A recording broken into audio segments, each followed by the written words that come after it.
Today's video is sponsored by Squarespace. If you need a website, head over to squarespace.com/PaulMessner. So lucky to have this on the doorstep. This bit of paradise is literally 5 minutes away from home.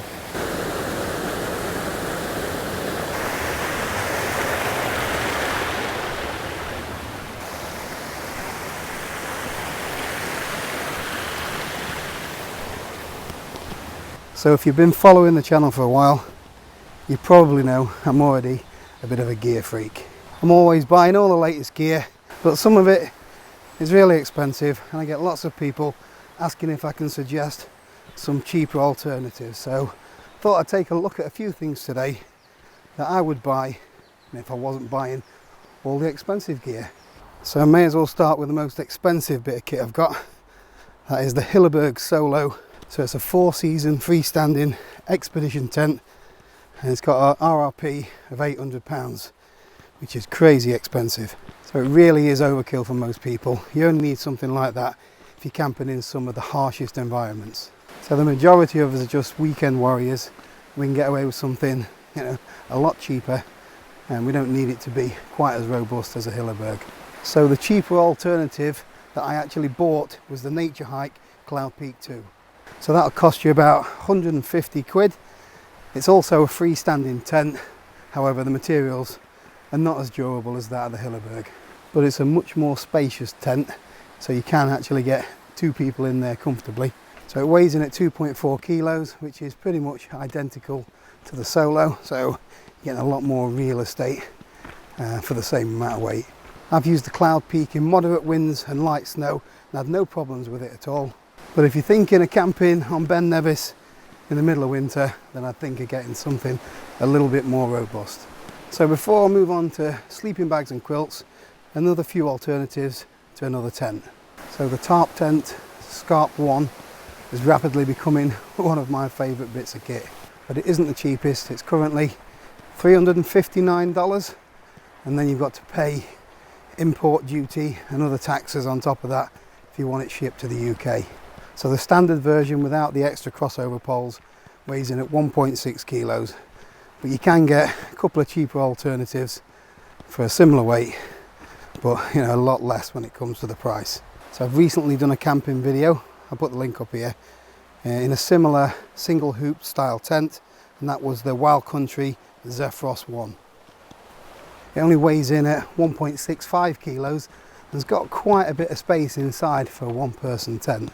I used to own the Zephyros 2 and it is definitely tried and tested in some pretty tough conditions, so I've got no issue whatsoever in recommending it if you want a budget wild camping tent. A couple of honourable mentions for the Roban Starlight 2 and the Van Gogh Zenith. These both come in 1-person and 2-person formats. I've seen the Starlight for as little as £100 lately, which is a bargain. It's a little bit heavier at 2 kilos, and the Zenith, I think that's about 85 quid and comes in at about 1.5 kilos, so it's a great little budget hoop tent if you want to get into wild camping. A quick thanks to Squarespace for sponsoring the video today. So if, like me, you wanted a website to help promote your business online but had no idea about web design or coding, then Squarespace is the place to go. They've got ready-made templates that are easily customizable, so you get that perfect look. You provide the text and the photos and then click publish and you've got yourself a website. So why not head over to squarespace.com/PaulMessner or click the link in the description below. You'll get a totally free trial and 10% off your first order. So quilts have totally transformed my camping experience.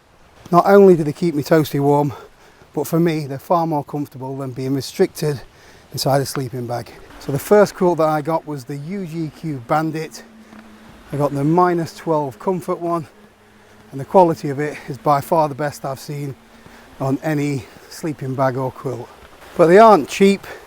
First one cost me $289, and that was back in 2019, so the prices have gone up a little bit.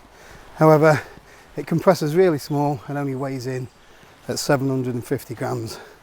I've since got myself another 2, so I'm covered to -6 degrees and 0 degrees as well. But at the moment there's about a 6-week lead time on those, and you've got to order it from America again, so you're going to have hefty import fees and taxes. So if you want a cheaper alternative and not have to wait so long, you might want to have a look at the Pariah Outdoors Thermodown 30 degree. So that quilt is much cheaper at £130. It's got a comfort rating of 0 degrees Celsius and it uses a 700 fill down.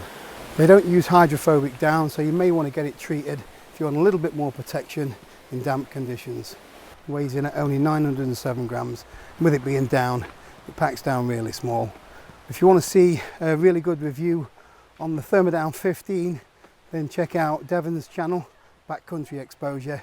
He says the quality of these quilts is really good, so definitely worth checking out if you want to save a few quid on a backpacking quilt. So I know not all of you like quilts, so let's check out some cheaper alternatives when it comes to sleeping bags. So my ultralight sleeping bag is the Rab Mythic Ultra. Weighs in at only 400 grams, packs down to nothing. It's got a comfort rating of 0 degrees. So Rab have done some kind of magic and infused titanium into the fibres, which give it some kind of magic insulation property. But that does come with a price though. £550 is the RRP for that sleeping bag, which is just ridiculous. But don't despair, there are some cheaper alternatives out there, starting with the Alpkit Pipe Dream series. The Pipe Dream comes in a 200, 400 and 600 variant. I think the 200 is about 130 quid. Comfort rating isn't quite as low though.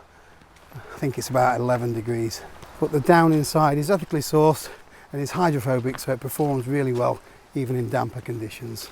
So for even less money you could order the Aegis Max Ultralight from China. That's about £100 I believe. Weighs in at about 400 grams, a little bit over that. It's got a comfort rating of 6 to 11 degrees. There are loads of positive reviews on this, so go check them out on some other YouTube channels. I suppose I better chuck a stove in the mix as well, and you guessed it, it's the Jetboil Minimo. I absolutely love this stove, and when you team it up with a Jetboil skillet, you can boil water fast, cook steaks. What more do you need? It's super efficient on gas, but it's a little bit pricey, so it can be anywhere between £100 and £150, depending on what day it is. Let's get out in some open space. It's getting a bit dark under here. So those kind of stoves are really compact. Everything fits inside the container. There's usually a heat sink on the bottom and really efficient on the fuel. Jetboil absolutely lead the way in this kind of stove, but there are other contenders out there for a fraction of the price. So one alternative is the popular Alpkit Brew Kit. That's about £45 and is great for boiling up your water for your morning coffee. The issue I seem to have with them is that they're never in stock. And as soon as they get some in, they sell out straight away, and then you've got to wait months again for them to be on back order. So another option is to head over to Go Outdoors and get the OEX Tucana. I have done a comparison video on this before with the Jetboil, and to be honest, it fares pretty well. It boils water, it'll cook your fried egg, it'll do everything that the Jetboil does, just not quite as good. But for that price, it might be worth looking into. They aren't quite as efficient on the gas as the Jetboil, but if you're not using them very often, you're not really going to notice it. So every time I mention Jetboil in any video, somebody has to tell me about the Jobsworth stoves. And I know there's loads of people out there that are really happy with their stoves. However, if you go on the Planet X website, all of the Jobsworth stoves over a certain date range have been recalled due to safety issues. The last thing that you want, exploding or leaking, is a gas stove anywhere near your tent. So for me, I'm going to stay well away from the Jobsworth stove. I've got loads of gear that I could probably come up with a cheaper alternative for. So let me know in the comments below if there's anything else that you'd like me to look at in another one of these videos. But that's it for this one. Thanks for watching. I'll see you next time.